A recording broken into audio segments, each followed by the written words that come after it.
Hello everyone, and welcome to today's webinar, Mastering Trade Compliance and How Logistics Providers Can Win at Trade Compliance in 2026. Before we start, I have a few practical notes, and I want to highlight 2 of the 4 you see on screen. Our session will be recorded, and we will share the playback with you afterwards. And the second one is, we encourage you, and that's the most important, to submit your questions anytime during the session in the Q&A panel.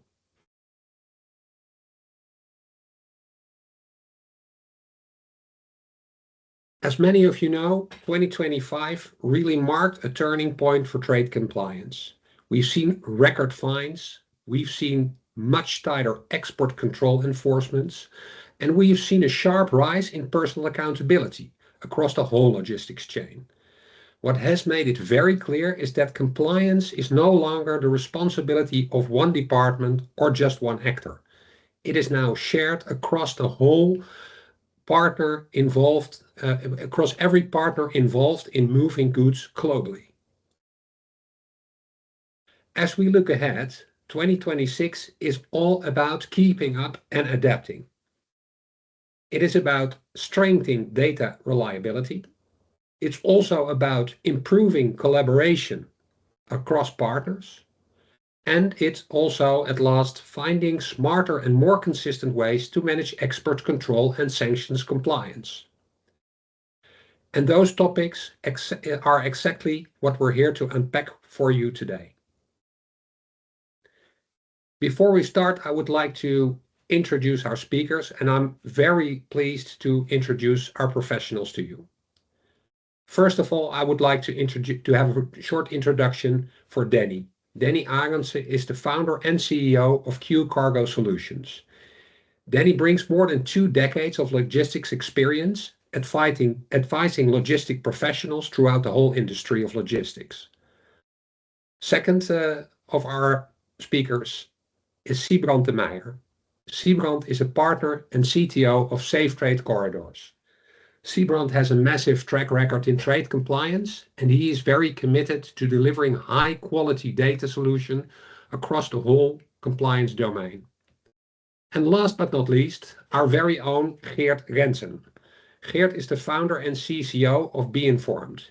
He has a deep expertise in guiding organizations, governments, and partners in developing and operationalizing regulatory technology. And the reason we've brought these 3 experts together is because only by combining operational insight, regulatory expertise, and modern automation, logistics providers can truly win. Thank you all for being here.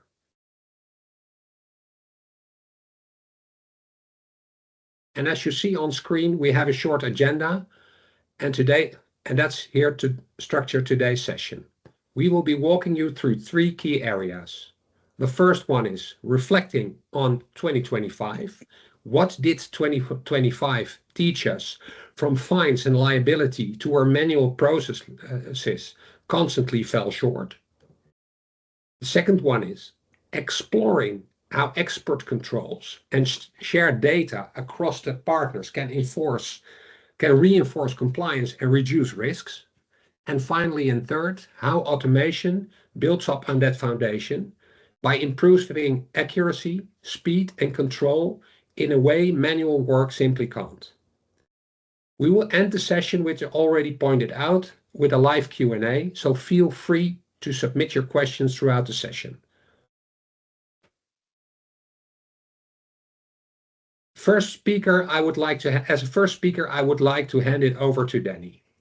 Danny will kick us off. I already introduced him briefly, and he will kick us off by walking through the major enforcement and accountability shifts we saw in 2025. Danny, I'm glad to give you the floor. Please take it away. Good afternoon, everyone. Thank you, Emil, for your kind introduction. It's an honor to be here today, talking about export trade control compliance with a special focus on the freight forwarding industry.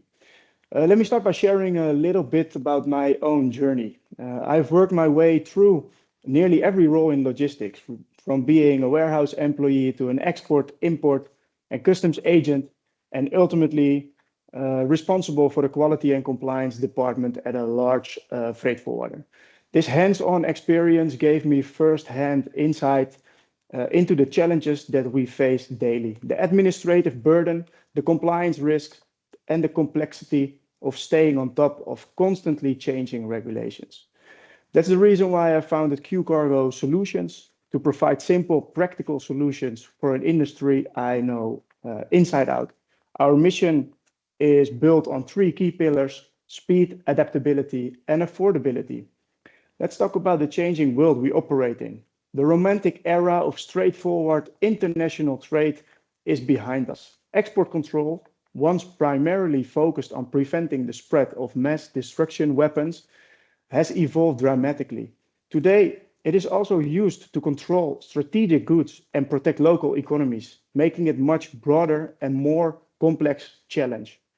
Lawmakers expect both manufacturing and logistics companies to function like intelligence organization, being aware of every single regulation.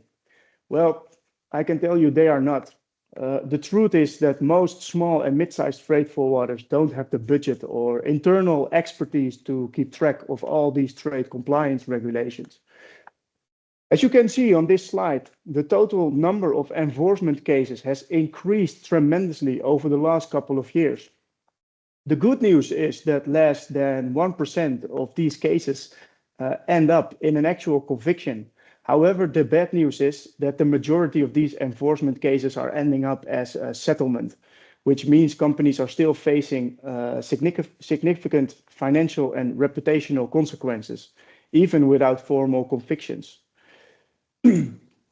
On the next slide, if we look at the total value of the penalties imposed since 2022, we see something quite striking. The amounts have tripled. We are expecting 2025 to end up with penalties exceeding the 115 million euros across the EU. Now, to put this into perspective, when we compare this to the United States, the numbers are much higher. US penalties given in 2024 alone are estimated to be above $350 million. Now, on the next slide, I have prepared some real world examples of export control violations and their consequences in the EU, UK, and the States. Starting with Woertech. Woertech exported high-tech dual-use goods to a Russian buyer with ties to the Russian state and FSB. They used companies in the Maldives and Kazakhstan. The penalties given were an 18 months prison sentence for the individual involved and a 200,000 euro fine for the company. Colorcon and Markham Group transfers funds to an account at a designated bank, resulting into penalties of 150 and 300,000 British pounds. Cadence Design System, a major electronic design automation software company, was charged with 61 violations. The company exported controlled software and technology to entities in China and other countries without having the proper authorizations. The $95 million penalty reflects the serious nature of these violations, given the current geopolitical focus on controlling advanced technology export that could enhance foreign military or intelligence capabilities.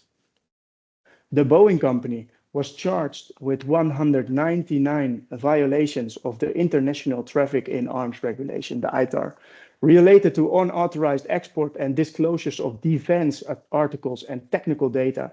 The case resulted in a $51 million penalty, representing one of the largest ITAR enforcement cases in the recent years. It highlights the critical importance of a robust internal compliance program, especially for companies handling controlled defense articles and technical data, but of course, not only limited to just these companies. And then Damen Shipyard, I did not even mention it on the slide. Damen Shipyard Group is being prosecuted for large-scale bribery, forgery, money laundering, and violations of EU sanctions, mainly linked to ship sales between 2006 and 2016. If convicted, the Daman shipyards entities risk fines of up to around 10% of their annual turnover and possible exclusion from public contracts for several years, while individual executives could face even prison sentences. It's unusual for a major European defense contractor considered of national strategic importance to face such sanctions and corruption charges in court. And yesterday we received even the message on the local news that the two directors even got arrested already. These cases demonstrate that the enforcement is real. Penalties are significant and authorities are actively investigating and prosecuting violations across the industry. Moving on to the topic liability. Let's examine liability across the supply chain. Each stakeholder faces different compliance questions, responsibilities, and priorities. From the investor's perspective, the key concern is if they foresee loss of businesses, sourcing disruptions, or contract delays due to compliance issues. For banks, the critical question is, can they guarantee their clients have an effective internal compliance program in place, avoiding financing businesses not in line with the active regulations? As logistics provider, they must ask themselves the question if they can guarantee the compliance of each and every shipment that they handle. From the supplier's standpoint, the concern is if they can guarantee their goods do not end up in the wrong hands. And finally, customers need to know if they have provided all relevant export control data for this transaction. As you can see, each party in the chain has distinct compliance obligations, yet they are all interconnected in ensuring the overall integrity of the transaction. On the next slide, we are focusing specifically on the freight forwarders' roles and responsibility in export trade control compliance. Freight forwarders have a unique role in the supply chain. They bear responsibility for compliance, yet they are also relying heavily on the information that they got provided by the exporters. It is important to note that the freight forwarder is not liable for the classification of the goods shipped. That responsibility lies with the exporter. Although in case of an absolute classification mismatch, they should start asking additional questions or request supporting evidence. Also, their administrative role is really important as they can easily mix up customs entries and declaring incorrect customs messages that are not matching with the actual consignment. However, this doesn't mean that they can always simply process every shipment without having the transaction reviewed properly. They need to stay alert and focus on unusual or suspicious requests that could indicate potential compliance violations. I will come back on the strange request in a second. The next slide will show the manual process of an export compliance check on a shipment from the perspective of a freight forwarder. Step 1, denied party screening. All parties involved in the supply chain must be screened against sanctioned and restricted party lists. Step 2 and 3 is all about the documentation review. Here, the freight forwarder verifies if the HS code matches with the goods description. They check if the origin is shown and whether there is any dual use or non-dual use information available on the documents. And most of the time, this critical information isn't even shown on the commercial invoices, so it has to be requested separately. In step 4, the end user and end use statement must be requested and verified if the true end user has actually signed and stamped the document and not just any other stakeholder in the supply chain. And then, and this is crucial, they need to perform an additional verification step to confirm that the end user actually requires these items for their daily business operations. Step 5 is about the compliance check, and this is where it gets really challenging and where specific knowledge is required. The freight forwarder needs to verify if the transaction is in compliance with all the approximately 50 active sanctions regulations set by the EU only. And In this current manual landscape, it's expected that freight forwarders know every single regulation, which, as you can imagine, is nearly impossible to maintain without proper tools. And then step 6 and step 7 is asking yourself the question, is the set of the shipping documentation in line with the actual shipping instructions? Were there any strange requests, such as payments coming from a third unknown party, requests to split shipments in unusual way, altered documents, misclassification of the goods, and big red alert is of course the communication from personal email accounts like Gmail or Hotmail. Freight forwarders are earning their money with building consolidation. So most of the time, you are not just dealing with one HS code, but 20, 30 plus. This assessment that I just described must be done for every single HS code separately. And this is what it's making quite time consuming. On the next slide, I will explain why manual processes are becoming even harder to manage. First, we are dealing with broader and multiple lists of controlled items. It's not just longer about the traditional dual-use goods. The scope keeps expanding. Secondly, the lines between civilian and military use have become increasingly blurred. Other point is that the due diligence is now tied to corporate responsibility and human rights considerations. It's not just about what you are shipping anymore, but the whole entire ethical dimension of the supply chain. Fourth, the technology transfers have become critical and really urgent. It's not only the physical goods anymore, but also knowledge and technical data are equally controlled. Also, we are facing a high unpredictability. Rules from one jurisdiction can suddenly affect your operations globally. And perhaps the most challenging of all is the fast pace of these challenges. Regulations that were clear and without any impact on your business yesterday may not be tomorrow. So on the next slide, what are the consequences then for our industry? All this complexity means for the freight forwarders that they are facing challenges for access and continuity of their supply chains, which directly impacts their competitiveness in the market. There is also a need for digital tools. Manual processes simply can't keep up anymore. Besides this, they will have a significant need for training and skills. Their teams need to stay current with the constant evolving regulations. And at last, while they need the risk-based approaches, they must focus on the right items, destinations, and the right red flags. So on my last slide, given all these challenges, what does our industry really need to move forward effectively? Clarity, consistency, and predictability in regulations. Clear, common guidance, and simplifications from regulators. More consistent and proactive dialogue with local authorities. Supporting software, a digital compliance assistant. And we need to protect what really matters, focusing our efforts where they have the biggest impact. Thank you very much for listening. Back to you, Emil.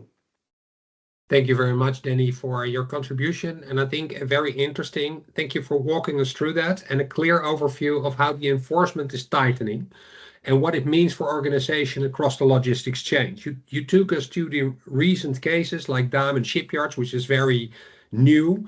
You took us to the complex reality, the manual and harder to manage processes and the consequences of all that.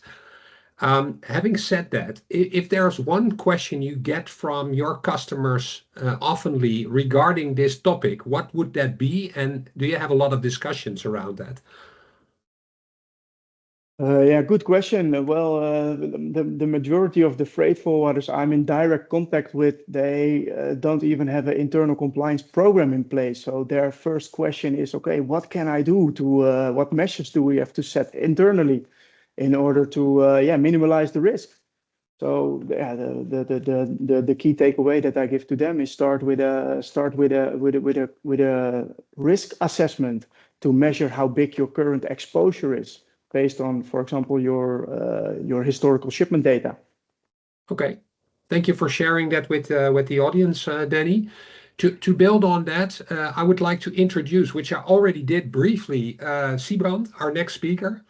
And he will look at how organizations can respond together, specifically to how shared data collaboration across partners can strengthen compliance and reduce risks, because that's very important. So having said that, Siebrand, can you please take the floor if you want to? Yes, sure. Thank you, Emil, for inviting me to this webinar, and Danny for your clear presentation. I say hello to the audience. Thank you for tuning in to this webinar on trade compliance. My name is Siebrand de Meijer, and I represent the Dutch-based company Safe Trade Corridors. And to be honest with you, it's only by a purely coincidental encounter with the OFAC and the BIS, which are two of the main regulatory bodies in the US, that I developed an interest in the area where regulations and data engineering meet each other. And currently, I'm focusing on the development of data-driven solutions that will help professionals across the supply and the logistic chain to maintain compliance with export controls and sanction regulations. In my contribution, I will focus on one specific element, and that is the element of export compliance from a product's perspective, or in two words, the product screening. I have 4 slides that will back my narrative, and let's go to the first, which shows the parties that are typically involved in an export transaction. From left to right, you recognize the shipper, or even earlier the manufacturer and the shipper, and on the right-hand side, the buyer and the end user.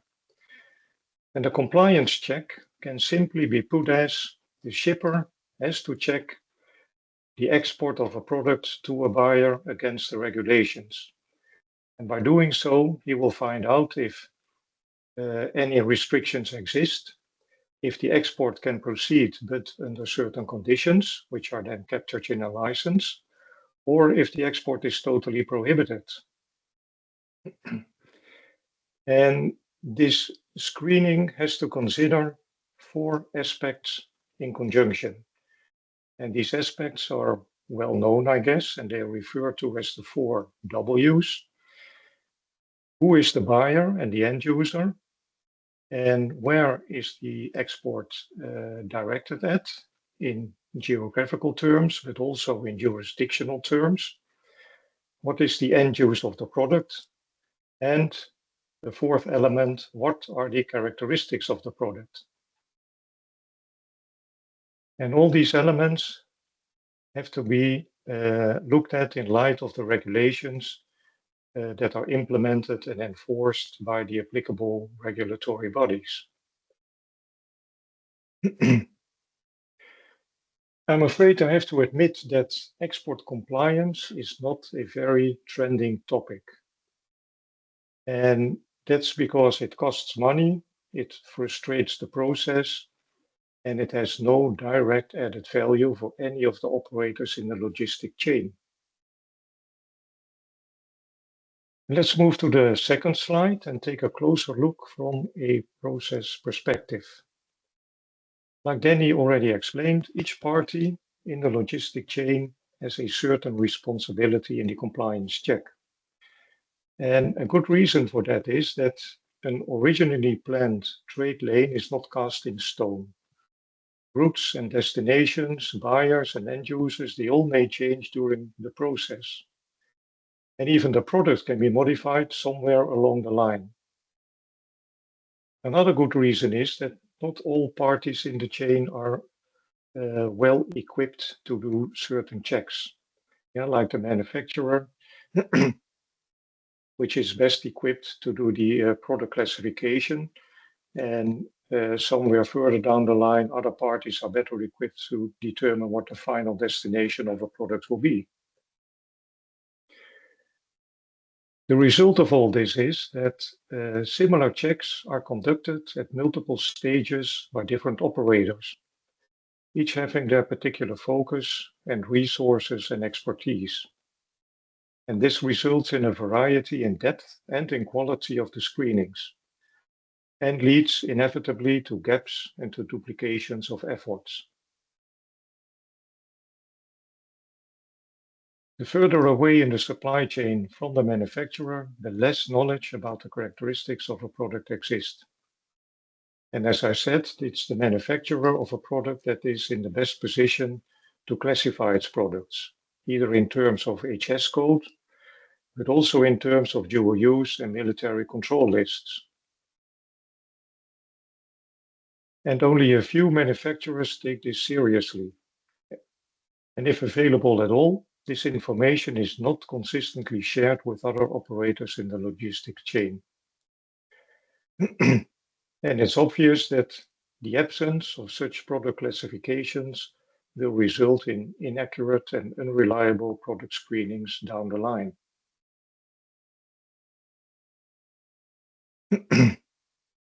Having answered all these 4 questions, the next step will be to map these answers onto the regulations. And this mapping requires access to and knowledge of these regulations, which is not an easy task.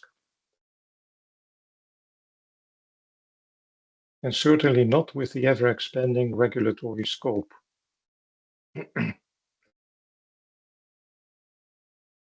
Adding all this together from a process point of view, my advice is to invest in better and consistent product classifications and to share these along the logistic chain.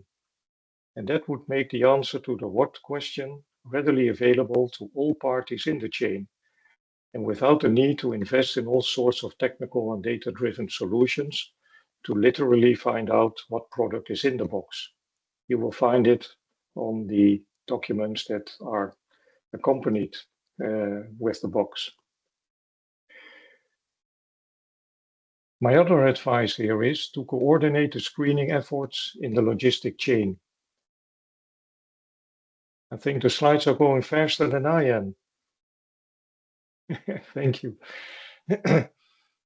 My other advice is to coordinate the screening efforts in the logistic chain. Conduct screenings only there where relevant and feasible, so that overall a complete screening without gaps and overlaps is conducted for each transaction. I now get to my 3rd slides, where I look at the logistic chain and the screening from a more regulatory perspective. That's 1 slide back, Emil. Thank you. In general, the topics listed here all point into the same direction. And that is that trade control regulations are comprehensive, diverse, subject to frequent changes, and multilateral. To give you a few examples, we are all aware of the dual use and military controls that the EU has implemented. EU member states may and do impose additional rules on top of the EU dual use regulation. Even more, each member state has full control over its military exports. It's not dictated by the EU, it's only a guideline. Member states remain in control. That means that out of these 2 sets of regulations, you may be confronted in the worst case with 2 times 27 individual regulations. Another example of complexity is that a single trade transaction may cross multiple borders and consequently be subject to multiple jurisdictions and associated regulations. In this context, it's good to remember that the US claims that their regulations have extraterritorial reach and may apply to any transaction, even when executed outside of the US. Another good example is found in the EU sanctions on the Russian Federation. I did some quick counting and came to the conclusion that only this year we have had 4 new packages of sanctions, which point at a certain point in time to 6 primary documents, expanding into 13 applicable documents, and together encompassing 120 annexes. So if you have to find your product in all these documents, you have a lot of reading to do. Adding these examples together, it's unrealistic to demand or only expect that any one party involved in a transaction screening will be able to do this completely and consistently, and above all, correctly. My advice to the regulatory bodies is to make the rules and regulations better accessible, machine readable to allow some level of tooling, and have changes marked clearly. I now come to my last slide with some insights into the near future. And it won't be a surprise that I say that trade regulations are here to stay. Instead of objecting against it, I think you'd better adapt your attitude in the knowledge that these regulations are there for a good reason, which is the prevention of bad actors from having access to arms and weapons of mass destruction and the like. Next to that, and that may be another good reason, is that a good understanding of the regulations may open new trade lanes, like the US sanctions on Iran. Yeah, those sanctions literally state that all exports to Iran are prohibited, except for, and then a very long list follows. And knowledge of these exceptions opens the door to transactions that otherwise may have seemed impossible. What I further recognize is that there is an increase of control scope along 2 lines.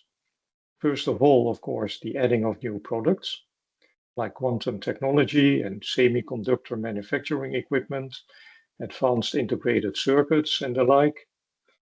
But next to that, I see a diversification in type of activities, where traditionally import and export were controlled and prohibited. There is now a focus on dedicated activities as transport through a certain country, for instance, Russia, the supply of technical services, investments in certain economic zones, etc.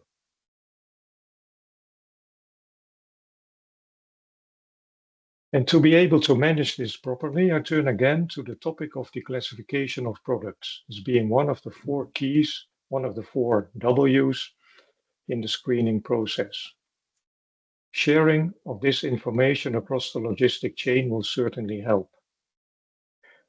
I would expect, but I'm not confident, that the EU Digital Product Passport is a step into that direction. In the meantime, in the absence of dual-use and military product classification numbers, the well-known and the worldwide applied HS code that currently travels with the product down the logistic chain can be used to map products onto the dual-use, military, and sanction control lists.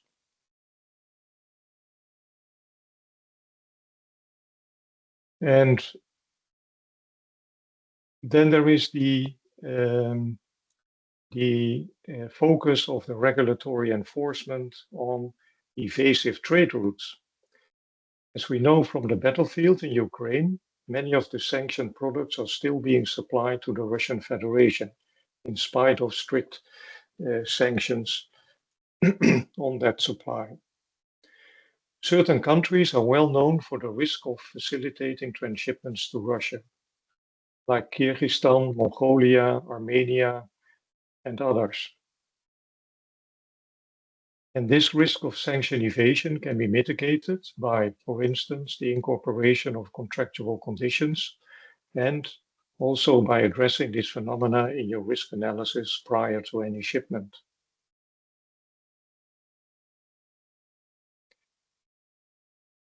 To adapt to the changing geopolitical landscape and to the shift in technology used in weapon systems, it is expected that the frequency of amendments to the regulations will go up. And this requires all operators to implement a mechanism that not only detects the changes, but also evaluates them and implements them into their compliance check procedures. And a certain level of automation will absolutely be necessary to keep in sync. Having said that, I would like to close with a more personal note, and that is that currently AI, artificial intelligence, is embraced as the solution to almost everything. But keep in mind that when the relevant data is available, the screening of products against regulations is an almost deterministic process, and where AI is not. And this brings me to the end of my presentation. Thank you for listening, and I'll be back in the panel discussion. I'll be happy to answer any questions. Thank you very much for that, Siebrand, for your insight and also keeping your cool when I was rushing you to the slides. So thank you for the insights, especially on how better data and collaboration can reduce the uncertainty and create a more consistent compliance process, like you explained with the 4 Ws, but also from a manufacturer's point of view, the high importance of the HS code classification. Yes, I've been writing along with you what you were telling. So thank you for that. And one, before we really wrap up and go to the panel discussion, is there one key takeaway you'd like your audience to hold on to and share with them? Yes, if I have to confine myself to one takeaway, then that will be the following. In case you are not intrinsically motivated to prevent bad actors from taking control, then look at trade compliance as a kind of insurance that will keep you away from fines and from doing jail time. Okay, thank you for that insight as well and giving that to the audience, Siebrand. And we're now smoothly trying to move into the panel discussion, where we will explore how automation and AI are transforming trade compliance, what it means in terms of operation, strategy, and from a leadership perspective. To open the panel and set a little bit of the scene, I'd like to hand over to Geert, which I also briefly introduced before, who will frame the big shifts happening in supply chains and the role of AI managing that compliance. Please, the podium is yours, Geert. Thank you, Emil, and thank you, Danny and Siebrand, for setting the discussion up to where we are now. My talk will be about how automation AI can or cannot change trade compliance in 2026. If I summarize the discussion that we heard before, then perhaps the shortest summary is we will see more rules that will not go away, that will require you to provide more data, and it will cost you more money to comply with. The fragmentation in supply chain, seeing a lot of, well, in the past, we used to have a few buyers buying from some large shippers, large quantities of containers with stuff. It's now being moved slowly away to millions of buyers buying small packages, low value packages from a lot of different vendors. And from just recently, the French customs spent one day looking at all those e-commerce packages that came in, and 86% of them had something wrong with them.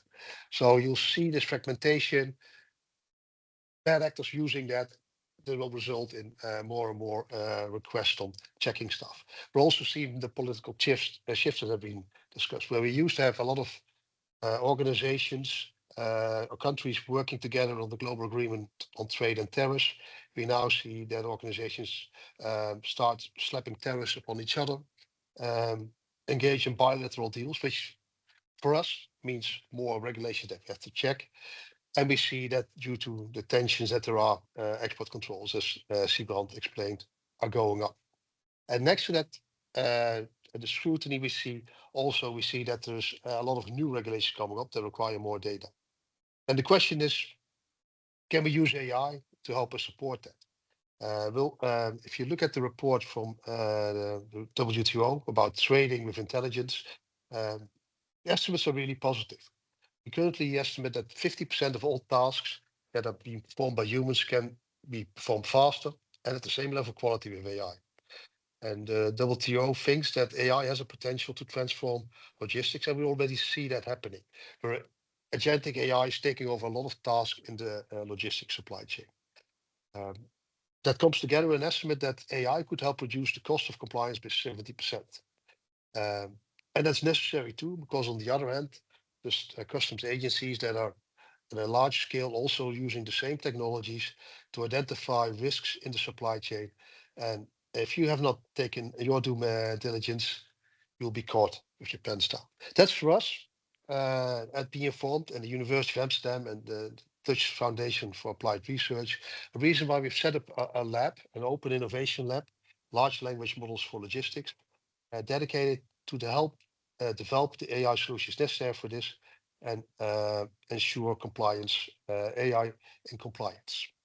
If we then look at how that would look, our North Star, which we may never achieve, is an autonomous AI-driven logistics supply chain.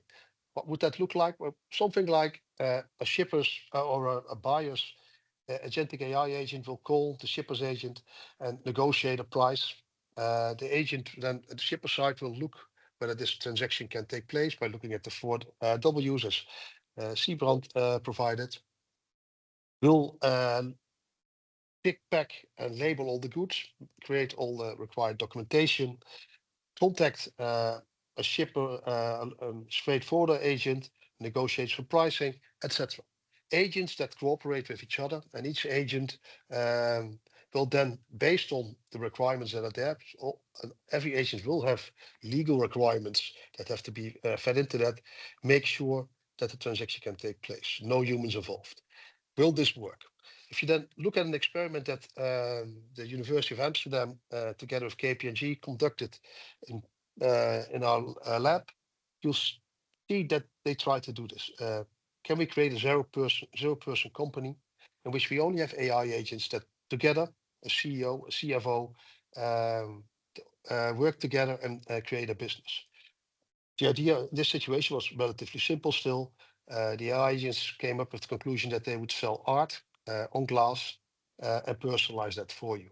And initially, the experiment was really impressive. The AI agents worked much harder, of course, than humans, 24/7. They collaborated much faster than humans, created business plans. The only human involvement effect was making sure that the organization could get a bank account and could get registered as the Chamber of Commerce, because that required a wet signature. So far, so good. Everybody impressed. But after a short time, serious problems emerged. We had given these agents human-like roles, but then the agents started to drift, to hallucinate, but also to break protocol. The CEO agents started to bypass the CFO and started to engage in transactions that nobody prescribed. So the conclusion of the experiment is that human-like AI and the AI that we currently see will not be able to scale and not be usable in supply chains. If we give the AI the broad context that they need to perform, it starts to hallucinate and starts breaking rules. If we make it much more narrower, then they just don't work. So the conclusion of the lab and of our group of researchers is we need a new kind of hybrid AI for this.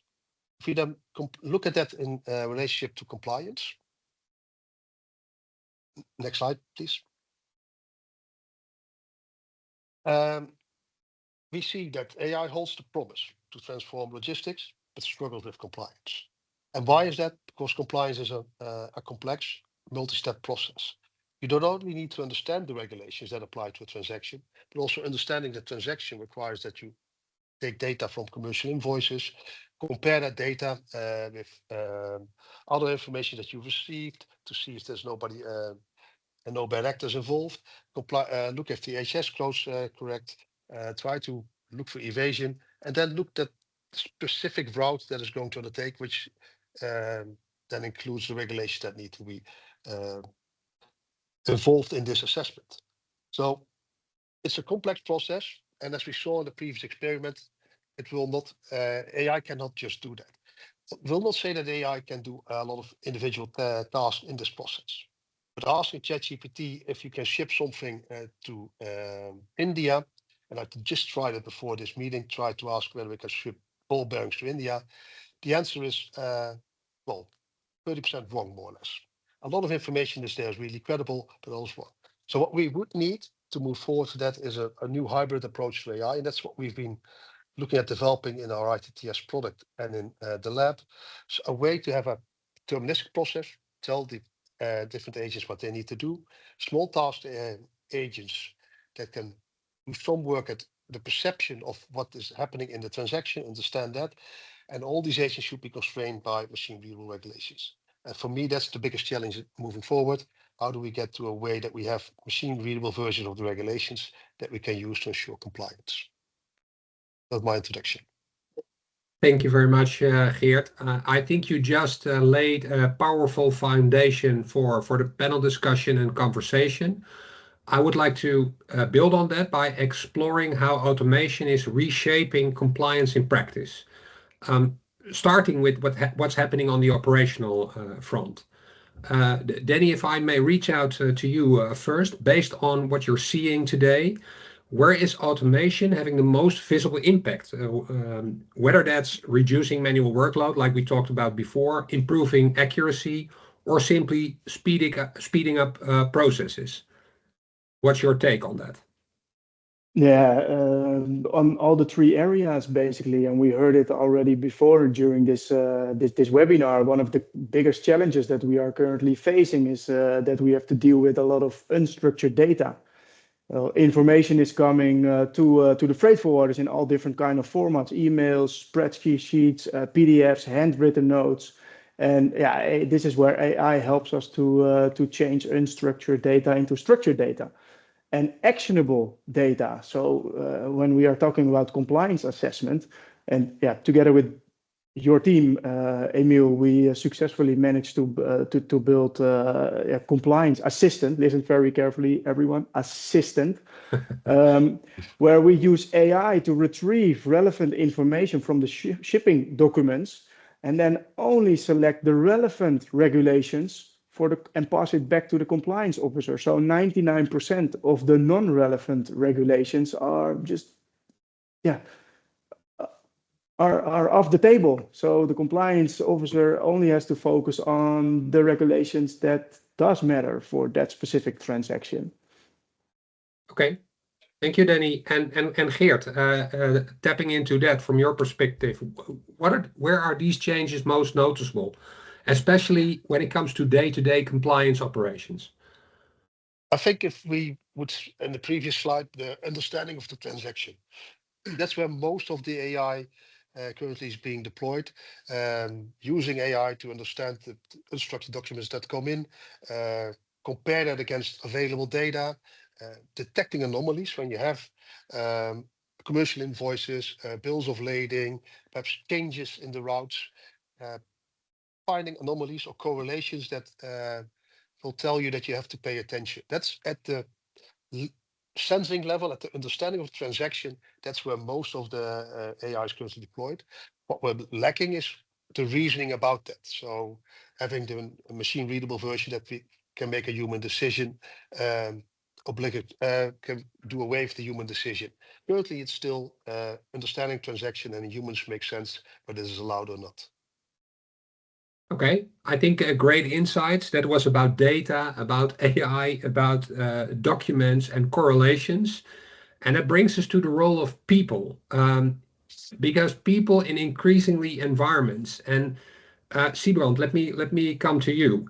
As automation and AI are expanding, what, in your opinion, is the minimal viable human involvement that you need to ensure that the AI does not hallucinate or break a protocol, especially in these high-risk compliance scenarios we discussed?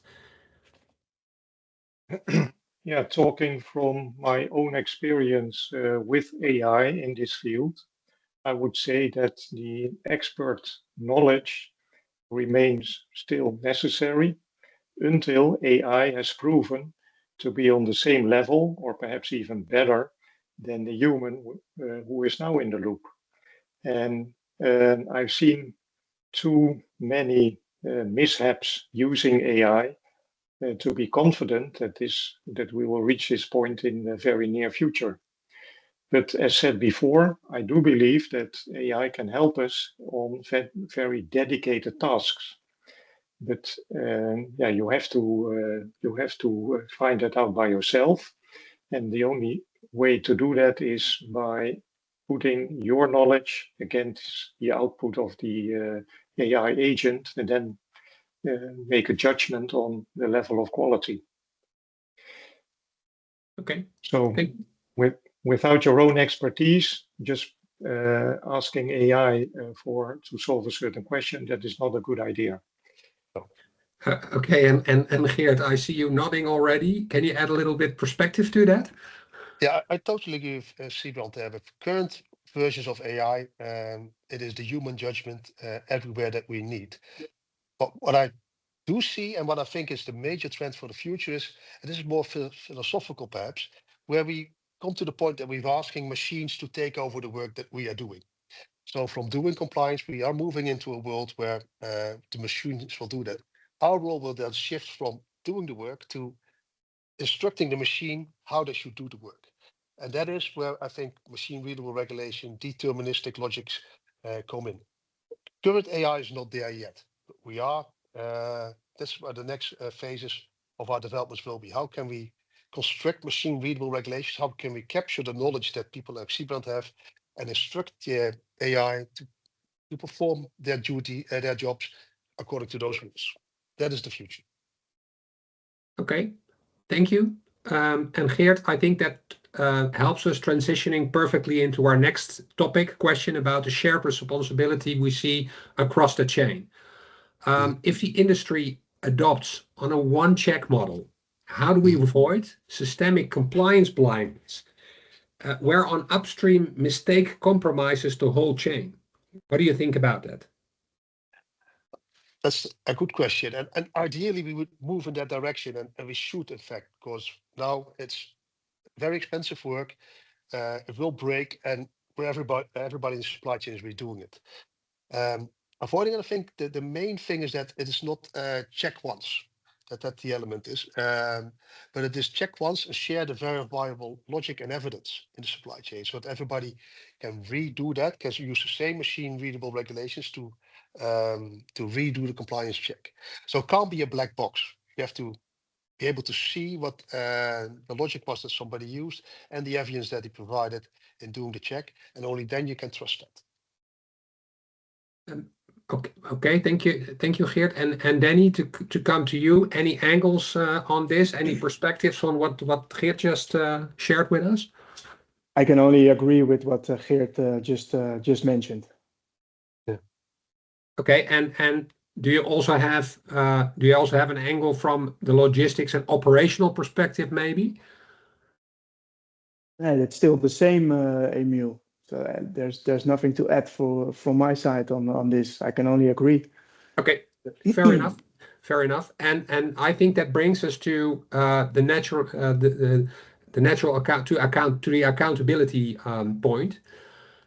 Danny, in a fully autonomous system, makes a compliance decision that leads to a violation. Who is legally accountable? Yeah, that's a good question. It reminds me actually of the self-driving vehicles, that a couple of years ago, technically it was already possible, but simply due to regulations, we did not see them driving. Now slowly we see them driving, but still the main question is who is liable, and that we will also go through this part with AI. Where we are standing today, yeah, the company, the entity will remain liable.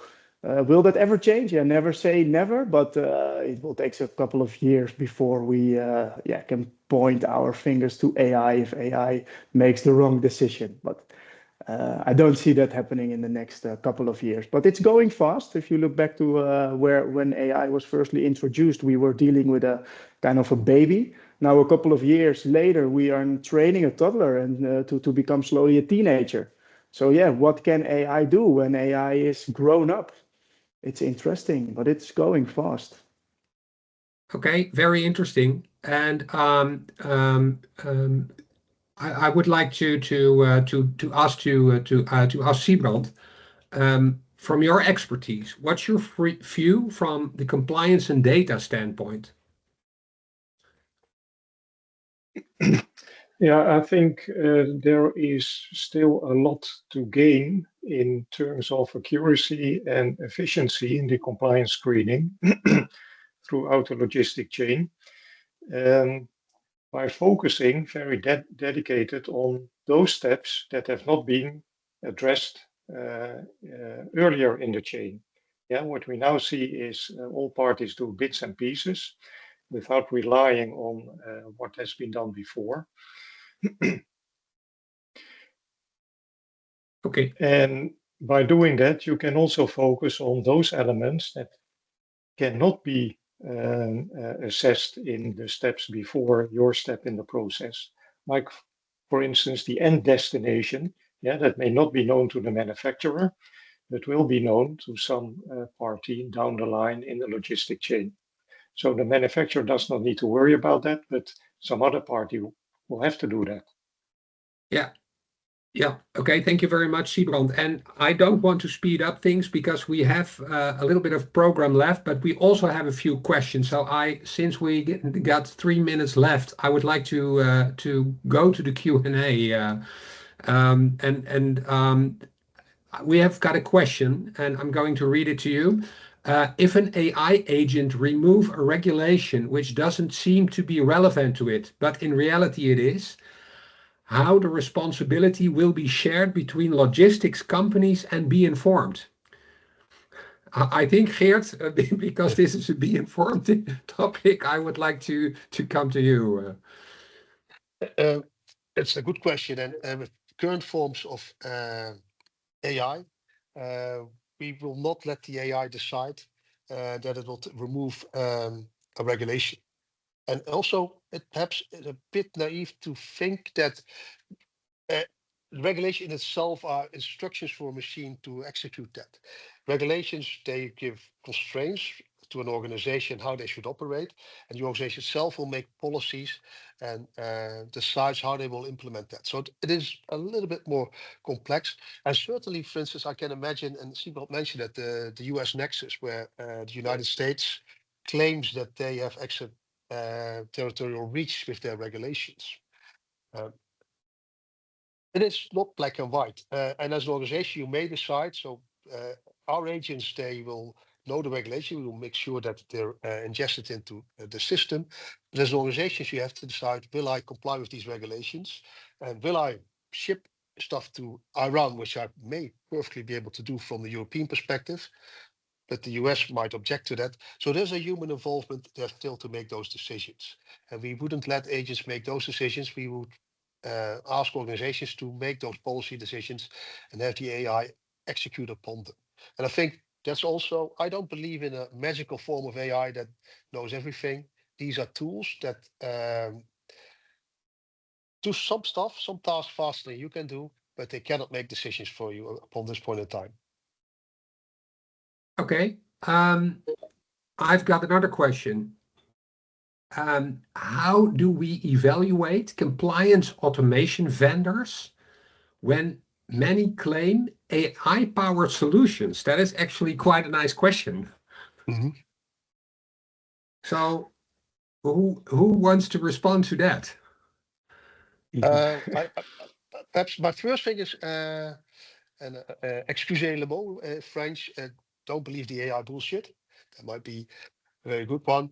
The boring truth, I think, is that it's still compliance still requires architecture, governance, design, policy making, what you want to do, and then some aspects of the task can be executed by AI. And so I would then ask, what elements are you doing? There is some tasks, and what tasks do you automate, and how well do you automate those tasks? And people who claim that they get to the point for a North Star, we've got a completely autonomous compliance system. I've not seen them, and I don't believe in them. Anyway, I think there will be a lot of oversight needed. And that means that you evaluate the task stuff and not the overall claim. Yeah, Geert, from a practical point of view, to test actually these software solutions is prepare a commercial invoice where you know a human being knows that a specific article is not allowed to be shipped to a specific end user or country, and see what the AI solution brings back to you. So try to break it. Okay.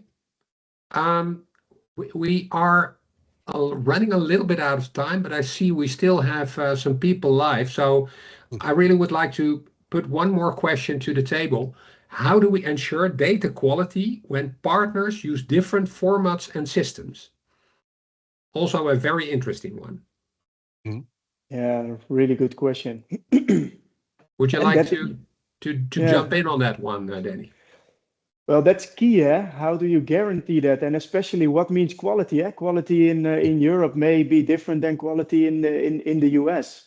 So this is a really good question. And from an industry perspective, we managed to implement some standard documentations already.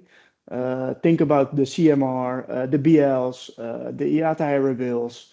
So maybe, we should think about inventing another standardized document, that will ensure data quality.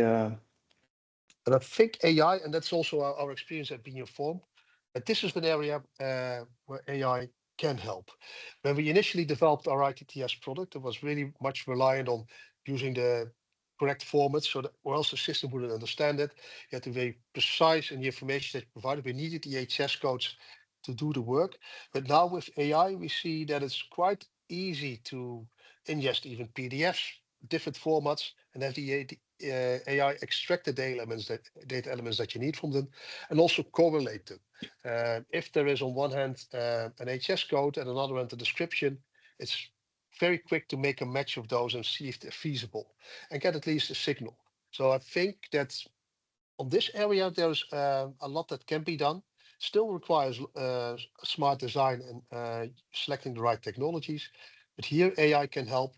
At least for us, it helped us to move the ITTS product also from large implementations where we needed a lot of integration, a lot of data quality work, towards smaller implementations where we use AI to help us improve. It will not fix it completely, but help us improve the quality of data. Thank you very much, Geert. And I don't want to rain on anyone's parade, but time is always short. So I would really like to thank you for joining us today. A big thank you to you, Danny, to you, Siebrand, and of course, Geert, for sharing your insight and this very valuable discussion. On a practical note, I would like to say to our audience that you will shortly receive an email with the recording and the slideshow of this webinar, so don't worry. I would like to wish you a great day and thank you for being with us today.